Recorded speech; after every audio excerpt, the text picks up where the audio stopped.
मेरा नाम रमेश है। कुछ दिनों से मैं अपने पापा की हरकतों को नोटिस कर रहा था। देख रहा था कि वो बड़ी अजीब अजीब सी हरकतें कर रहे हैं।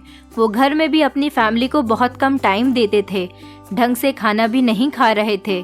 अपने पापा की इतनी अजीब हरकतों पर मेरी कड़ी नज़र थी और मैं उनकी हर एक बात को नोटिस कर रहा था। मेरे पापा गांव के जमींदार थे। गांव के लोग मेरे पापा की बहुत इज्जत करते थे। पापा दोपहर को खाना खाने के लिए घर से निकल जाते और रात को भी देर से ही घर आते थे। मैं तो शहर में रहकर पढ़ाई कर रहा था और 2 महीने की छुट्टियों पर अपने गांव आया हुआ था। देर रात तक जब पापा घर में आते थे तो मैं सो चुका होता था। अगर गलती से पापा घर आ भी जाते थे तो बार बार उनके नंबर पर ना जाने किसकी कॉल्स आती रहती थी और इसी तरह मोबाइल की आवाज़ सुनते सुनते पापा घर से बाहर निकल जाते थे। फिर रात को देर से वो घर आते थे। मम्मी से तो उनकी बातचीत बहुत ही कम होती थी। मम्मी और मैं उनके इस चेंजेस पर हैरान और परेशान थे। कुछ तो था जो बुरी तरह से खटक रहा था, लेकिन क्या, यह हम दोनों की भी समझ से बाहर था। घर के मेंबर्स में तो उनकी दिलचस्पी ना होने के बराबर ही रह गई थी। उनकी लापरवाही को देखते हुए मम्मी ने भी उनसे बातचीत करना कम कर दी थी। मैंने दिल में ठान लिया था कि जो भी हो, मैं अपने पापा के इस चेंजेस की वजह जानकर ही रहूंगा। एक दिन मैंने मम्मी से कहा कि मैं जमीनों पर जा रहा हूँ। मम्मी ने मुझे जल्दी से पापा का टिफिन तैयार करके दिया और कहा कि यह अपने पापा को दे देना ताकि मैं जमीनों पर जाऊं और अगर मुझे पापा मिल जाए तो मैं उनको ये टिफिन दे दूं। मेरे पास टिफिन देने का बहाना बहुत अच्छा था। इस मौके की तो ना जाने मैं कब से तलाश में था। मैं टिफिन लेकर पापा की सच्चाई के बारे में जानने के लिए घर से निकल गया था। मैं हमारी जमीनों पर चला गया था जहाँ पर गांव के सारे ही बड़े लोग बैठते थे। उस जगह जाकर मैं खड़ा हो गया था। मुझे पता था कि पापा हर रोज यहीं पर बैठते हैं, इसलिए मैं आसानी से उनके पास पहुंच गया था। मैं जब पंचायत में बैठे हुए लोगों के पास गया तो वो लोग मुझे देखकर चौंक गए थे। मैंने उनसे पापा के बारे में पूछा तो उन्होंने कहा कि चौधरी साहब तो आज यहाँ आए ही नहीं हैं। फिर किसी ने मुझे बताया कि उन्हें हमने छोटी हवेली के पास जाते हुए देखा था। मैं हैरान रह गया था कि छोटी हवेली में पापा का क्या काम है। छोटी हवेली पर तो कोई जाता भी नहीं है क्योंकि वो तो हमेशा खाली ही पड़ी रहती है। शहर से अगर कुछ मेहमान हमारे गांव रुकने के लिए आते हैं तो वो लोग छोटी हवेली में ही ठहरते हैं। मैंने सोचा कोई बात नहीं, मैं पापा को छोटी हवेली में देखने के लिए चला जाता हूँ। मैं जब वहाँ गया तो मुझे बाहर ही चौकीदार बैठा हुआ नजर आया था। मैंने उसे जब पापा के बारे में पूछा तो उसने मुझे साफ इनकार कर दिया था कि वो तो यहाँ पर आए ही नहीं है, क्योंकि मुझे चौकीदार के चेहरे से साफ लग रहा था कि वो झूठ बोल रहा है। उसके चेहरे का रंग सफेद हो गया था और उसका चेहरा फक पड़ गया था। मैंने दोबारा से चौकीदार से पूछा, बताओ ना, क्या चौधरी साहब हवेली के अंदर गए हैं? तो वो फिर से वही बात दोहराने लगा, नहीं मालिक, बड़े मालिक हवेली के अंदर नहीं है। मैंने हैरान होकर कहा, अगर पापा यहाँ पर भी नहीं है तो फिर वो कहाँ गए? क्योंकि वो क्या तो जमीनों पर गए हुए होते थे या फिर हवेली पर ही कुछ समय बिताने के लिए आ जाते थे।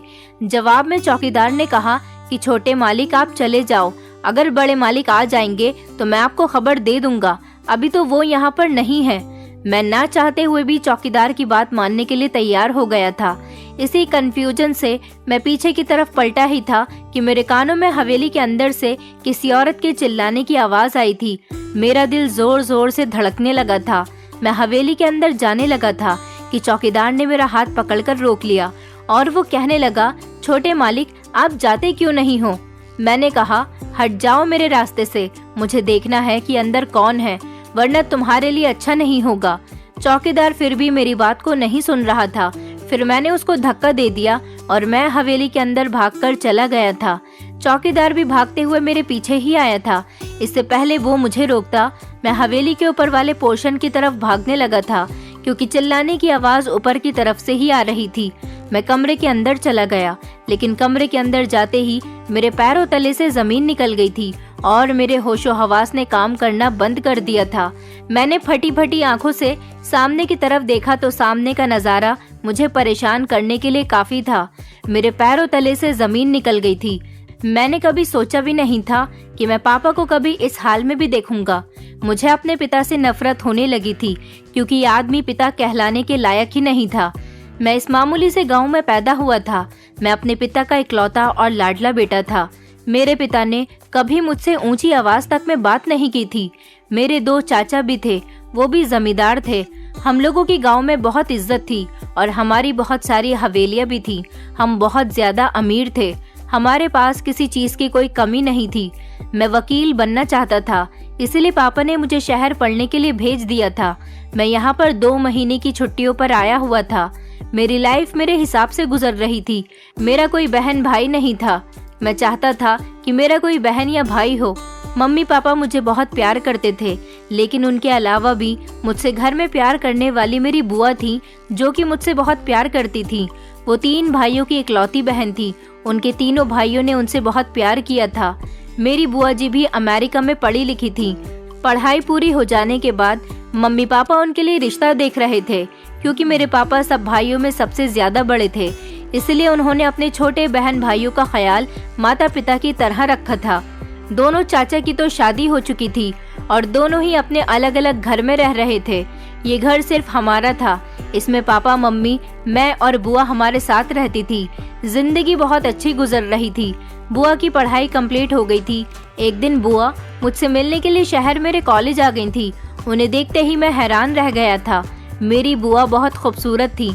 उनकी उम्र 35 साल हो चुकी थी, लेकिन उनकी उम्र को कोई नहीं कह सकता था कि वो 35 साल की हैं।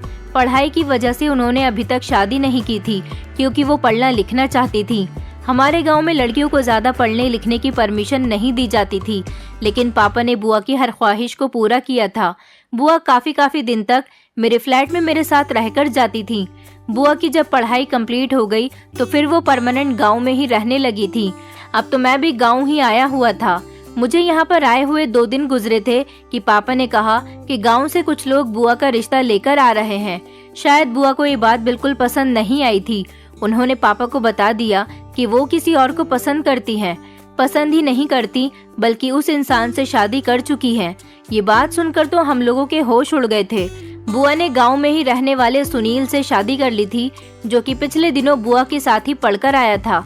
इन दोनों ने एक दूसरे को अपने कॉलेज में ही पसंद कर लिया था। उसके बाद इन दोनों की बातचीत शुरू हो गई थी। न जाने एक दिन इन लोगों के दिमाग को क्या हुआ कि इन दोनों ने खामोशी से कोर्ट मैरिज कर ली थी। इस बात पर काफी हंगामा हुआ था। सुनील अंकल भी हमारे घर पर आ गए थे, क्योंकि उन्हें पता चल गया था कि पापा बुआ की शादी कहीं और करवाना चाहते हैं। मेरे पापा को इस बात पर कोई खास ऐतराज नहीं हुआ था, लेकिन मैंने देखा था कि वो थोड़ी देर के लिए सुनील अंकल के चेहरे पर से नजरें नहीं हटा सके थे। न जाने क्यों वो उनको इतनी घूर घूर कर देख रहे थे। हम लोगों को तो कुछ समझ ही नहीं आया था। पापा ने कभी बुआ की आंखों में आंसू नहीं आने दिए थे, इसलिए उनकी इस गलती को पापा ने बड़ी आसानी से माफ कर दिया था। हालांकि मेरे चाचा चाची ने इस बात पर बहुत हंगामा किया था। पापा ने उन लोगों को भी खामोश कर दिया था। बुआ विदा होकर अपने ससुराल चली गई थी, लेकिन कुछ दिनों बाद वो घर पर वापस आ गई थी। उनका कहना था कि उनका इस घर में हिस्सा है, उनका जितना भी हिस्सा है उनको दे दिया जाए। ये बात सुनकर पापा को बहुत अफसोस हुआ था।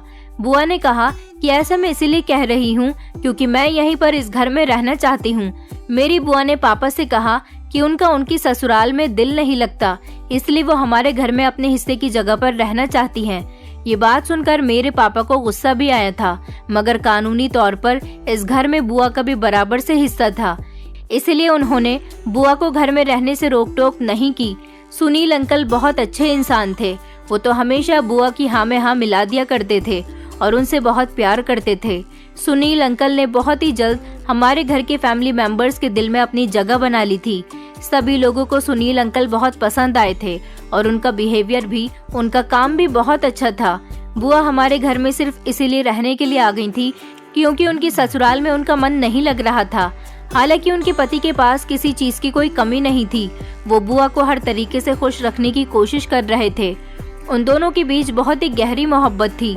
अब बुआ अपने पति के साथ हमारे ही घर में शिफ्ट हो गई थी। मैंने महसूस किया था कि पापा का बिहेवियर सुनील अंकल के साथ बहुत ही गुस्से भरा था, जबकि बाकी के दोनों चाचा और चाचियां और साथ ही साथ उनके बच्चे भी सुनील अंकल से बहुत इम्प्रेस हुए थे। हालांकि मैं भी उनसे काफी इम्प्रेस था क्योंकि वो बहुत अच्छे थे। मेरी मम्मी भी सुनील अंकल से काफी खुश रहती थी क्योंकि उन्होंने मेरी मम्मी को अपनी बहन बना लिया था। मुझे तो बस ये बात समझ नहीं आती थी कि मेरे पापा को सुनील अंकल को एक्सेप्ट करने में क्या प्रॉब्लम थी। जबकि उनके सारे घर वाले सुनील अंकल को एक्सेप्ट कर चुके थे। और जब बुआ हमारे घर शादी करके आई थी, उन्होंने बताया था कि उन्होंने सुनील अंकल से शादी कर ली है। तब तो मेरे पापा को कोई प्रॉब्लम नहीं थी। उन्होंने सब लोगों के सामने ऐसे रिएक्ट किया था जैसे उन्हें इस रिश्ते से कोई एतराज ही न हो। सुनील अंकल ने अपने अच्छे बिहेवियर से अपनी ससुराल वालों के दिल में जगह बना ली थी।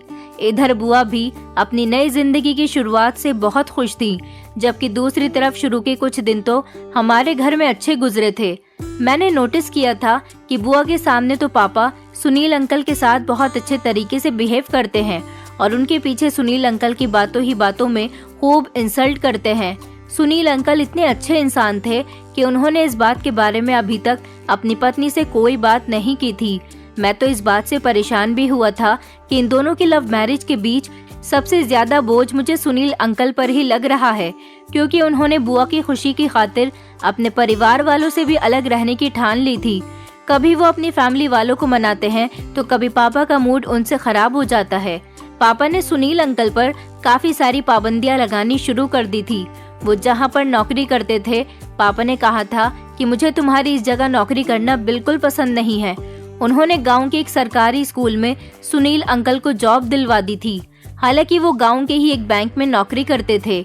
वो हर बात पर उन्हें झिड़क कर रख दिया करते थे और बेचारे सुनील अंकल बुआ को इस बारे में कुछ भी नहीं बताते थे। वो यही कहते थे कि वो उनके साथ शादी करके बहुत खुश हैं। सुनील अंकल पापा की हर बात को खामोशी से सहन करते थे। अंकल को कभी भी पापा पर गुस्सा नहीं आया था। वो अपनी इंसल्ट भी सहन करते रहते थे।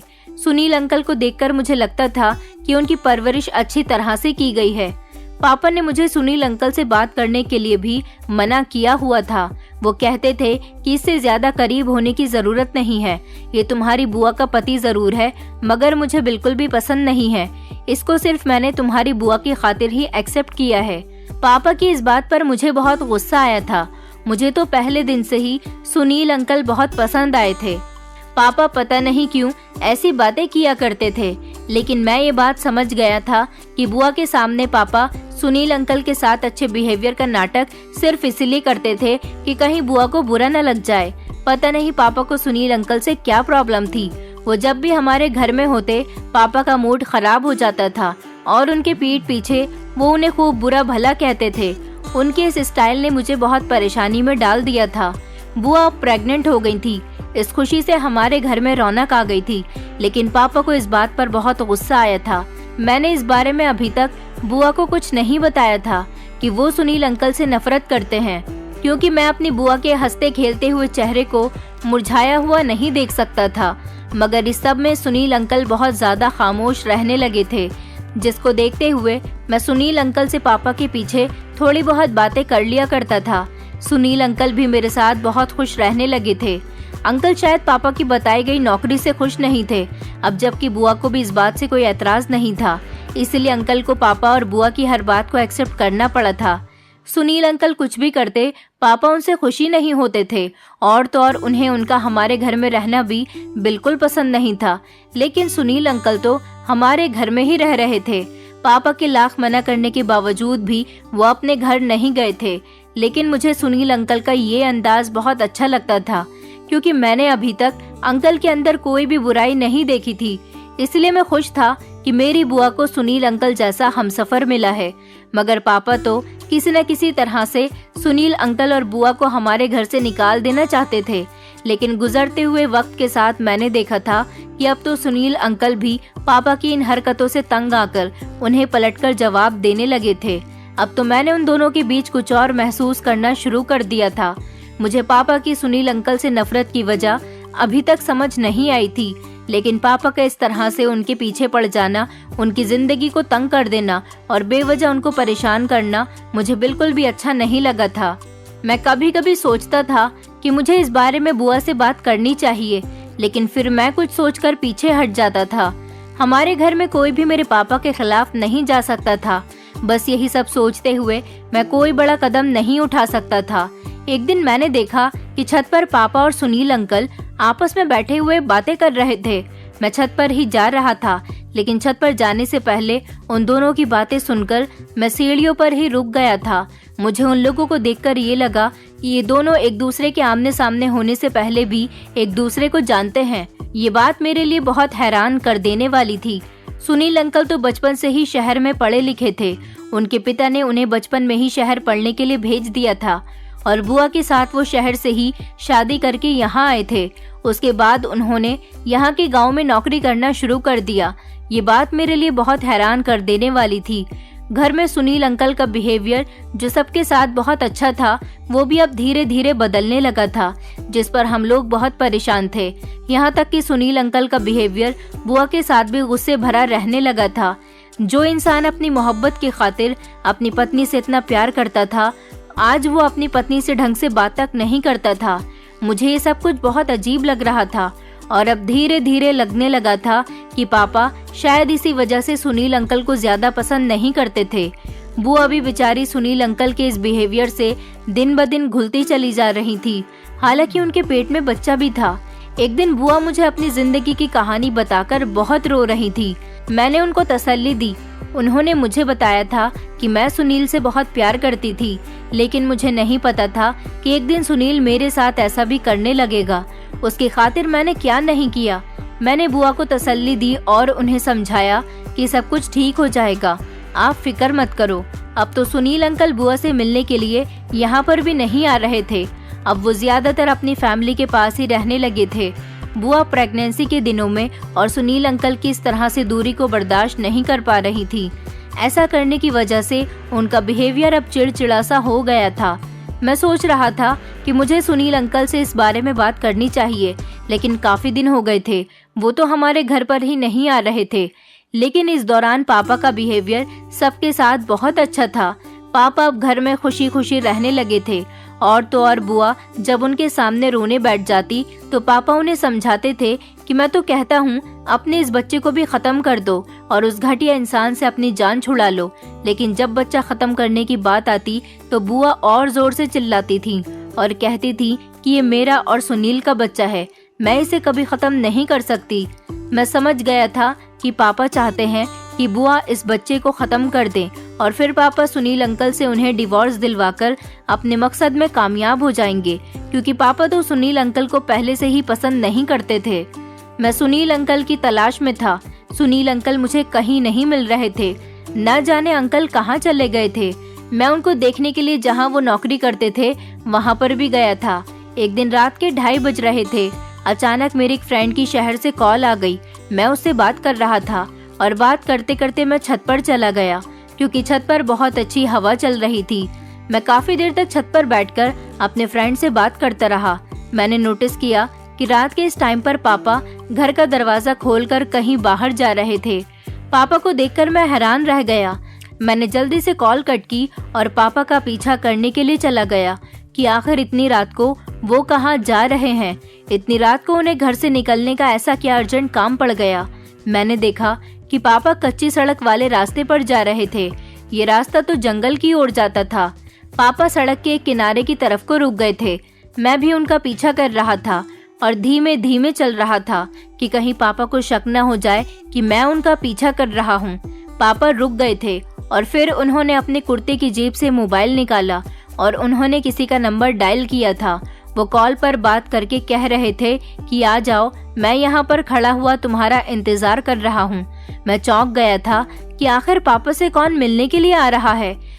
लगभग 15 मिनट के इंतजार के बाद वो इंसान पापा से मिलने के लिए आ गया। लेकिन ये देखकर मैं हैरान रह गया था कि 2 हफ्तों से जो इंसान गायब था वो पापा से मिलने के लिए आ गया था, और ये कोई और नहीं बल्कि सुनील अंकल थे। पापा और सुनील अंकल मुझसे काफी दूरी पर खड़े हुए थे, इसलिए मुझे उनकी ज्यादा कोई बात साफ साफ सुनाई नहीं दे रही थी। वो दोनों किसी बात पर बहस कर रहे थे। मैंने सिर्फ इतना सुना था कि पापा सुनील अंकल से कह रहे थे कि तुम बहुत बिगड़े हुए इंसान हो, तुम मेरी बहन की जिंदगी से चले जाओ। पापा ने तेज आवाज से कहा था। जवाब में सुनील अंकल भी पापा पर चिल्लाए थे। उन्होंने कहा कि मैं सिर्फ आपकी बहन की खातिर ही आपकी बहुत इज्जत करता हूँ, वरना आज तक मैं किसी के आगे नहीं झुका हूँ। सुनील अंकल ने कहा कि आप कितने शरीफ हो ये तो मैं भी जानता हूँ। बेहतर होगा कि आप मुझे मुंह खोलने पर मजबूर मत करो, वरना दोनों का नुकसान हो जाएगा। पापा बोले, अगर तुमने मेरी बात नहीं मानी तो मैं तुम्हें छोड़ूंगा नहीं, तुम देख लेना। पापा ने बहुत गुस्से में आकर सुनील अंकल से ये बात कही थी। उसके बाद पापा पलटकर वापस आने के लिए मुड़ गए थे। मैं जल्दी से पेड़ की आड़ में छुप गया था ताकि वो मुझे देख न सके। उनकी बातों ने मुझे और ज्यादा कंफ्यूज कर दिया था। मुझे सुनील अंकल के बोलने के अंदाज पर बहुत हैरत हुई थी। मैंने उन्हें कभी पापा से इस तरह से बात करते हुए नहीं देखा था। आज पहली बार उनको इस तरह से बात करते हुए देखकर मुझे अपनी आंखों पर विश्वास नहीं हो रहा था, क्योंकि अभी तक उन्होंने पापा की हर गलत बात को भी खामोशी से और मुस्कुराते हुए एक्सेप्ट किया था। शायद ऐसा इसलिए हो सकता है कि वो बुआ के सामने पापा के साथ अच्छा बिहेव रखते हों। मैंने सोचा था कि मैं घर जाकर बुआ को इस बारे में सब कुछ बता दूंगा। मैं पापा के घर जाने से पहले ही घर चला गया था, लेकिन ये देखकर मैं हैरान रह गया कि घर की सारी लाइट्स ऑन थी। बुआ की तबीयत अचानक बिगड़ गई थी। माँ उनके लिए परेशान हो रही थी। मैं जल्दी से बुआ को गोद में लेकर अस्पताल जाने वाला था कि थोड़ी देर बाद ही पापा भी घर पर आ गए। उन्होंने जब बुआ की ऐसी हालत देखी तो गाड़ी में बिठाकर उन्हें अस्पताल लेकर चले गए। हम लोग बुआ के लिए बहुत परेशान थे, क्योंकि हम सभी उनसे बहुत प्यार करते थे। बुआ की ऐसी हालत देखकर मैंने उनको इस बारे में कुछ भी ना बताने का फैसला कर लिया था। मैं भी थोड़ी देर के बाद पापा के साथ अस्पताल चला गया था। मैंने वहां जाकर पापा से कहा कि हमें सुनील अंकल को बुआ की तबीयत के बारे में बता देना चाहिए। पापा को मेरी इस बात पर बहुत गुस्सा आ गया था और उन्होंने कहा कि तुम खामोश खड़े रहो, तुम्हें ज्यादा बोलने की जरूरत नहीं है। डॉक्टर बुआ का चेकअप कर रहे थे। 1 घंटा चेकअप करने के बाद डॉक्टर ने आकर बताया कि बुआ अपने बच्चे को खो चुकी है। ये बात सुनकर मैं हैरान रह गया था। हालांकि मेरी आंखों में आंसू भी आ गए थे। मैंने अभी भी पापा से कहा था कि हमें इस बारे में सुनील अंकल को बता देना चाहिए, क्योंकि ये बहुत बड़ी बात है। लेकिन पापा मुझसे लगातार मना किए जा रहे थे। मैंने खुद ही एक कोने में जाकर चुपके से सुनील अंकल को कॉल लगानी चाहिए कि मगर उनका नंबर स्विच ऑफ जा रहा था। मैं बहुत परेशान था कि सुनील अंकल को ऐसे मोमेंट पर बुआ के साथ होना चाहिए था। सुबह हो गई थी और जब बुआ को होश आया और उन्हें पता चला कि उनका बच्चा इस दुनिया में नहीं है, तो वो बहुत रो रही थी और बार बार सुनील अंकल को याद कर रही थी। पापा को तो जैसे उनके रोने से कोई फर्क ही नहीं पड़ता था। सभी लोग अस्पताल आ गए थे और बुआ के लिए बहुत परेशान थे। साथ ही साथ सुनील अंकल को भी बुरा भला कह रहे थे कि ऐसे वक्त पर उन्हें बुआ के साथ होना चाहिए था। बड़े चाचा जी तो कह रहे थे कि ऐसा लापरवाह इंसान हमने कहीं नहीं देखा, जिसको ना तो अपनी पत्नी की चिंता है और ना ही अपने होने वाले बच्चे की। मुझसे अब लोगों की बातें इस तरह से और ज्यादा बर्दाश्त नहीं हो रही थी। मैं फौरन ही सुनील अंकल के घर चला गया और वहां जाकर मैंने थोड़ा हंगामा भी किया था कि आप लोगों को कोई फिक्र है या नहीं, उधर मेरी बुआ किस कंडीशन में है और ना ही सुनील अंकल को कोई परवाह है। वो इतने लापरवाह कैसे हो सकते हैं अपनी पत्नी और अपने बच्चे के लिए। मैंने कहा कि अगर सुनील अंकल घर पे हैं तो उन्हें मेरे साथ अस्पताल भेज दीजिए, क्योंकि उनका बच्चा भी इस दुनिया में नहीं रहा। बुआ की भी बहुत ज्यादा तबीयत खराब है। सुनील अंकल की मम्मी ने मुझे बताया कि बेटा वो तो कल रात से ही घर नहीं आया है। हालांकि कल रात तो सुनील अंकल पापा से मिलने के लिए आए थे। अब वो सच कह रही थी या झूठ, पहले तो मुझे उनकी बात पर यकीन भी नहीं आ रहा था। मुझे लगा शायद वो अपनी शर्मिंदगी छुपाने के लिए ये बात कह रही है कि उनका बेटा घर में नहीं है, पर मुझे उनके चेहरे पर परेशानी साफ नजर आ रही थी। उन्हें देखकर लग रहा था कि इस बात का अफसोस तो उन्हें भी है कि उनका खून उनसे जुदा हो गया। मैं ज्यादा कुछ नहीं कह पाया था और वापस अस्पताल आ गया था। हालांकि 1-2 जगह रास्ते में भी सुनील अंकल को ढूंढ कर आया था।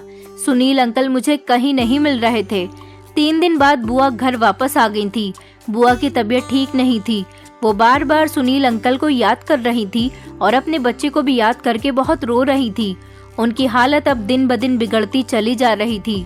हम लोगों से बुआ की हालत देखी ही नहीं जा रही थी। मेरी कोशिशें लगातार यही थी कि मैं सुनील अंकल को ढूंढ सकूं। सुनील अंकल मुझे कहीं भी नहीं मिल रहे थे। एक दिन बुआ इन परेशान हालात से तंग आकर खुद को मारने की कोशिश कर रही थी। जब पापा ने बुआ से कहा कि तुम जिस इंसान के लिए पागल हो रही हो वो तुम्हें छोड़कर शहर भाग चुका है, और तुम्हें बता दूं कि उसने शहर में ही किसी लड़की के साथ शादी भी कर ली है। ये बात सुनकर तो हम लोगों के पैरों तले से जमीन निकल गई थी। बुआ का भी रो रो कर बुरा हाल हो गया था। माँ ने बुआ को बहुत समझाया कि तुम्हारे भाई सही कह रहे हैं, जो इंसान तुम्हारे बच्चे के मरने पर भी नहीं आया, वो इंसान बेवफा ही हो सकता है। सुनील को तुम जितना अच्छा समझती थी, वो इतना अच्छा नहीं है। उसने तुम्हारे साथ इसीलिए तो बोलचाल बंद कर दी थी कि ताकि वो तुम्हें छोड़कर चला जाए। अब देखा ना, वो तुम्हें छोड़कर चला गया। पापा कहने लगे कि मोहब्बत की शादी का यही नतीजा होता है। हम लोग तुम्हारे लिए कुछ गलत नहीं सोचते, लेकिन तुमने तो हमें बिना बताए शादी कर ली थी। ये सब उसी का ही तो नतीजा है। अब तुम्हें यही करना चाहिए कि उस इंसान के लिए तुम्हें अपनी जिंदगी खराब नहीं करनी चाहिए, बल्कि तुम अपनी जिंदगी की नई शुरुआत करो और हम तुम्हारा रिश्ता दूसरी जगह तय कर देते हैं। वहाँ पर तुम खुशी खुशी शादी कर लो। पापा की बात सुनकर तो बुआ पागल सी हो गई थी। काफी दिनों तक उनकी हालत ऐसी ही रही थी। मैं भी घर के इस माहौल की वजह से शहर नहीं जा पा रहा था, क्योंकि शहर जाकर मुझे पता था कि मैं और ज्यादा परेशान हो जाऊंगा। मेरा ध्यान बार बार घर पर ही पड़ा रहेगा, इसलिए मैंने यहीं पर रुकने का फैसला कर लिया था। अभी कुछ ही दिन गुजरे थे कि सुनील अंकल के घर वाले हमारे घर पर आकर खूब हंगामा काटने लगे थे। उन्होंने कहा कि हमारे बेटे को तुम लोगों ने कहाँ पर कैद किया है। उनका कहना था कि सुनील काफी दिनों से लापता है और वो घर पर भी नहीं आया है। उसका नंबर भी बंद जा रहा है। हमने उसको काफी जगह तलाश कर लिया, लेकिन वो तो कहीं भी नहीं मिल रहा। पापा ने उन लोगों से कहा कि आपका बेटा तो यहाँ पर भी नहीं आया। वो लोग बहुत ज्यादा हंगामा काट रहे थे, जिसकी आवाज बुआ को भी चली गई थी। पापा इस हंगामे को खत्म करने की कोशिश कर रहे थे, लेकिन मैं कंफ्यूज था कि पापा ने हम लोगों को तो ये बताया था कि सुनील अंकल ने दूसरी शादी कर ली है शहर में जाकर, तो फिर वो ये बात उनकी फैमिली को क्यों नहीं बता रहे थे। यह हंगामा काफी देर तक किसी तरह से चलता रहा। फिर उसके बाद वो लोग अपने घर चले गए थे। ना जाने पापा ने उनसे ऐसी क्या बात कह दी थी कि वो लोग खामोश होकर वहाँ से चले गए। ये सोच सोच कर मेरा दिमाग खराब हो गया था कि आखिर सुनील अंकल कहाँ गए। इन दिनों पापा भी मुझे बहुत परेशान लग रहे थे। वो ठीक से घर में ना तो बैठ रहे थे और ना ही हम लोगों के साथ अच्छी तरह से बातचीत कर रहे थे। यहाँ तक कि वो ढंग से खाना भी नहीं खा रहे थे। बिना खाना खाए ही ना जाने कहाँ पर चले जाते थे। उनका बिहेवियर तो शुरू से ही बहुत कड़क था, लेकिन आजकल तो वो हम लोगों के साथ और भी ज्यादा गुस्से से बात करने लगे थे। इधर सुनील अंकल के घर वालों का अभी तक उनको पता नहीं चल पाया था। मुझे लगता था कि सुनील अंकल ने शहर में जाकर कोई शादी वादी नहीं की है, बल्कि वो कहीं पर गुम हो गए हैं। मुझे कुछ गड़बड़ लग रही थी। अब जो करना था वो मुझे ही करना था। मैंने पापा पर कड़ी नजर रखने के बारे में सोच लिया था, क्योंकि इसके अलावा मेरे पास और कोई चारा नहीं था। यही वजह थी कि जब एक दिन मैं पापा का टिफिन उनको देने के बहाने जमीनों पर चला गया था। ये मौका मेरे लिए बहुत अच्छा था, ताकि मैं पापा का पीछा कर सकूं और देख सकूं कि वो हर रोज ज्यादातर टाइम कहां पर दे रहे थे। मैं जब जमीनों पर लोगों के पास गया तो उन्होंने मुझे बताया कि आज तो तुम्हारे पापा जमीनों पर आए ही नहीं हैं। मैं उनकी बात सुनकर हैरान रह गया था, जबकि सुबह ही तो वो घर से जमीनों के बारे में कहकर निकले थे। फिर एक आदमी ने बताया कि पापा को उसने छोटी हवेली की तरफ जाते हुए देखा था। मैं थोड़ा कंफ्यूज भी हुआ था कि पापा को आखिर छोटी हवेली में ऐसा क्या काम पड़ गया। जब मैं छोटी हवेली गया तो चौकीदार ने मुझे रोकने की बहुत कोशिश की। पहले तो वो झूठ भी बोल रहा था कि पापा हवेली में नहीं है, लेकिन जब मैं वहां से पलटकर घर आने के लिए मुड़ रहा था तो मुझे किसी के चिल्लाने की आवाज आई थी, बचाओ बचाओ। मुझे कुछ गड़बड़ का एहसास हुआ था। ये चिल्लाने की आवाज किसकी थी मेरी कुछ समझ नहीं आया था, लेकिन मैं दौड़ता हुआ हवेली के अंदर जाने लगा था। मुझे चौकीदार रोकने की बहुत कोशिश कर रहा था। मैंने उसको धक्का देकर गिरा दिया था। मैं जब भागकर हवेली के ऊपर वाले पोर्शन में छोटे से बने हुए कमरे के अंदर गया तो वहाँ ये देखकर मेरे पैरों तले से जमीन निकल गई थी कि पापा के हाथ में एक बंदूक थी और एक तरफ सुनील अंकल कुर्सी से बंधे हुए थे। उनके हाथ पैर मजबूती से बांधकर उन्हें यहाँ पर रखा गया था और वो काफी जख्मी हालत में थे। पापा बंदूक से उन्हें मारने की कोशिश कर रहे थे।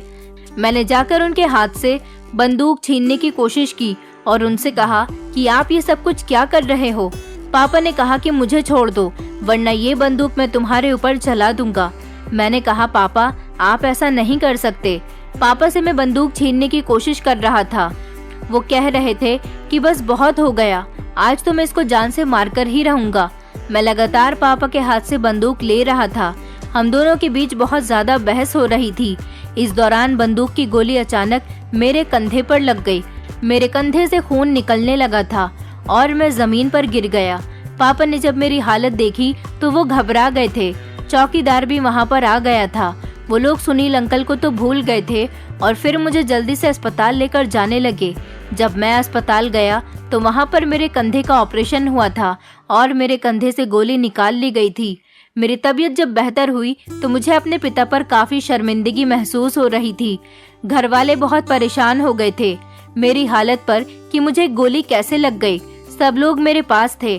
पापा मुझे देखकर काफी शर्मिंदा हो रहे थे क्योंकि उनके हाथ से गोली उनके बेटे को जो लग गई थी। बुआ भी मेरे लिए बहुत परेशान थी।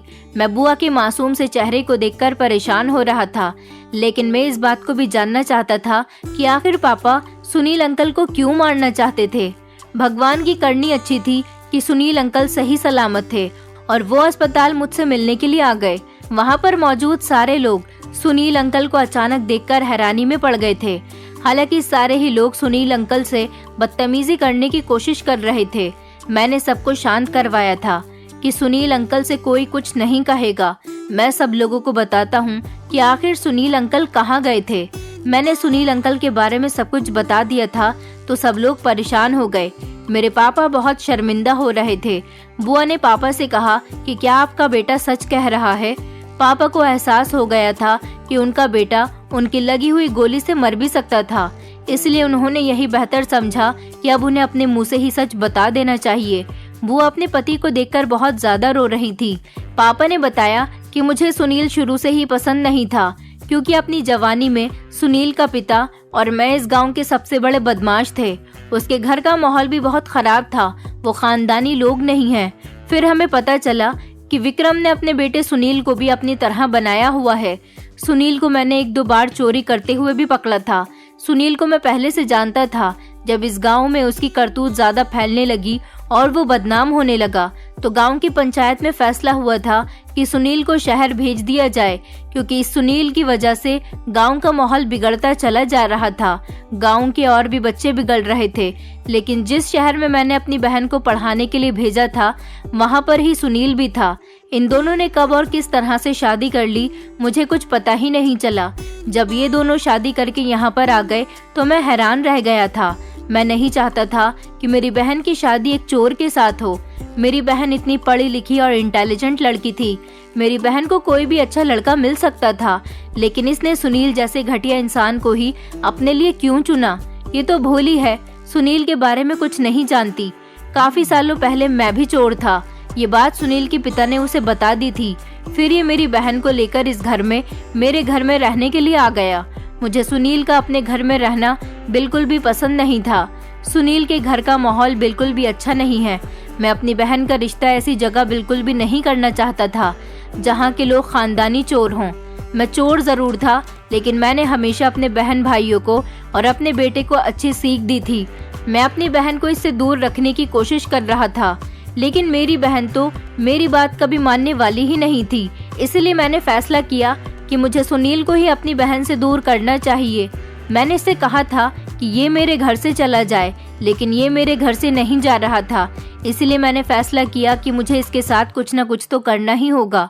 मैंने पहले इसे मौका दिया था कि तुम मेरी बहन के करीब मत आओ और उससे दूर रहो, हो सके तो उसे छोड़ दो, लेकिन ये मेरी बात नहीं मान रहा था। मैंने इससे कहा अगर तुमने ऐसा नहीं किया तो मैं तुम्हारी सच्चाई अपनी बहन को बता दूंगा, फिर वो खुद तुझे छोड़ देगी।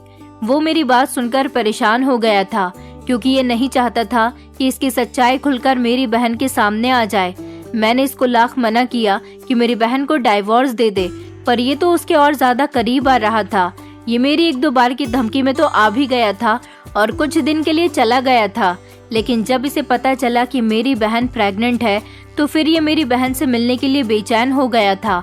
ये चाहता था कि ये मेरी बहन को लेकर अपने घर चला जाए। हालांकि मैं भी यही चाहता था कि ये मेरे घर में न रहे, लेकिन मैं अपनी बहन को इस चोर के घर नहीं भेजना चाहता था। मैंने इसको किडनैप करवा दिया। मैंने इसे समझाने की कोशिश की थी, लेकिन ये नहीं समझा। मैंने इसे धमकी दी थी कि मैं इसे छोड़ूंगा नहीं। मैं जान गया था कि ये अभी भी मेरी बहन का पीछा नहीं छोड़ेगा, इसलिए मैंने उसको गुंडों से कहकर आधी रात को बीच रास्ते से किडनैप करवा दिया और अपनी बहन को उधर खाने में बच्चा गिराने की दवाई खिलवा दी। मेरी बहन की तबीयत बिगड़ गई और उसका बच्चा भी इस दुनिया से खत्म हो गया। इधर सुनील को मैं पहले ही किडनैप करवा चुका था। मैं सुनील को मारने से पहले समझाने की कोशिश कर रहा था और ज्यादातर उसके साथ ही टाइम गुजार रहा था ताकि इसको समझा सकूं कि ये मेरी बहन को छोड़ दे। अभी भी इसके पास वक्त है, वरना मैं इसको मार दूंगा। ये इस गांव से गायब होकर वापस शहर चला जाए और वहां पर दूसरी शादी कर ले ताकि मेरी बहन को यकीन हो सके कि मैंने उसे झूठ नहीं कहा था। इस तरह से तो मैं उसकी जिंदगी बख्शवा सकता था, लेकिन इसे मौत ज्यादा प्यारी थी। मेरी बहन को भी सब्र आ गया था। मैंने फैसला किया कि अब मुझे इसे मार देना चाहिए। मैं आज उसको मारने ही वाला था कि तुमने इसको बचा लिया। जब बुआ ने पापा की ये सारी बात सुनी तो बुआ फूट फूट कर रोने लगी और उन्होंने कहा था कि मुझे नहीं पता था कि आप दो मोहब्बत करने वालों के इतने ज्यादा दुश्मन बन सकते हो। सुनील सुधर गया है और अब वो मेहनत से पैसे कमाता है। आपने देखा नहीं कि आपने उसे कहां से कहां नौकरी पर लगा दिया था, फिर भी वो मेहनत से पैसे कमा रहा था। वो अब मेरी खातिर बदल गया था। बुआ ने पापा से कहा कि मुझे आपसे कोई रिश्ता नहीं रखना। उन्होंने फैसला किया था कि वो हमारे घर को छोड़कर हमेशा के लिए चली जाएंगी और कभी अपने भाई से वास्ता नहीं रखेंगी। पापा को अपनी गलती पर बहुत शर्मिंदगी महसूस हो रही थी। उन्होंने बुआ से माफी मांगने की बहुत कोशिश की, लेकिन शायद पापा की किए की सजा यही थी कि बुआ ने उनसे अपने सारे रिश्ते नाते खत्म कर दिए थे। बुआ हमारे घर से सुनील अंकल के साथ शहर जा चुकी थी और अब वो शहर में हंसी खुशी अपनी जिंदगी गुजार रही है। पापा को उनके किए की सजा मिल गई कि उनकी इकलौती बहन, जिसको उन्होंने इतने लाड प्यार से पाला था, अब वो उनसे दूर हो गई। बुआ ने उस दिन के बाद कभी पापा को पलटकर नहीं देखा, क्योंकि उन्होंने उनके बच्चे की जान ली थी। वो उन्हें कभी माफ नहीं कर सकती थी। बुआ के जाने के बाद पापा बहुत ज्यादा बीमार रहने लगे थे और अपनी गलती की माफी बुआ से मांगना चाहते थे, लेकिन बुआ ने कभी पापा की तरफ पलटकर ही नहीं देखा और अब वो अपने पति के साथ बहुत खुश हैं। लेकिन इधर सारे गांव में मेरे पापा की अच्छी खासी बदनामी हुई है। वो अब घर में ही रहते हैं और ज्यादा घर से बाहर नहीं निकलते और बस हमेशा बीमार रहते हैं। आप लोग मेरे पापा के लिए प्रार्थना कीजिए कि उनको बहुत बड़ी बीमारी लग गई है, वो ठीक हो जाएं और मेरी बुआ हमेशा अपनी ससुराल में अपने पति के साथ खुश रहें। इस कहानी से ये नतीजा निकलता है कि बुरे लोगों के साथ हमेशा बुरा ही होता है और बुरे लोगों के बुरे कर्मों की वजह से अच्छे लोग उनका साथ देना छोड़ देते हैं। हम लोगों ने भी अपने पापा से ज्यादा बातचीत करनी छोड़ दी है। मैं तो शहर में ही आकर रह रहा हूँ। उधर मेरे दोनों चाचा ने भी अपने भाई से सारे संबंध खत्म कर दिए। अब मेरे पापा अकेले अपनी बीमारी से लड़ रहे हैं। दोस्तों, उम्मीद करती हूँ आपको हमारी कहानी पसंद आई होगी। कहानी पसंद आई है तो वीडियो को लाइक करें, चैनल पर नए हैं तो चैनल को सब्सक्राइब करें और हाँ, नोटिफिकेशन बेल को जरूर दबाएं ताकि अगली अपडेट सबसे पहले आपको मिले।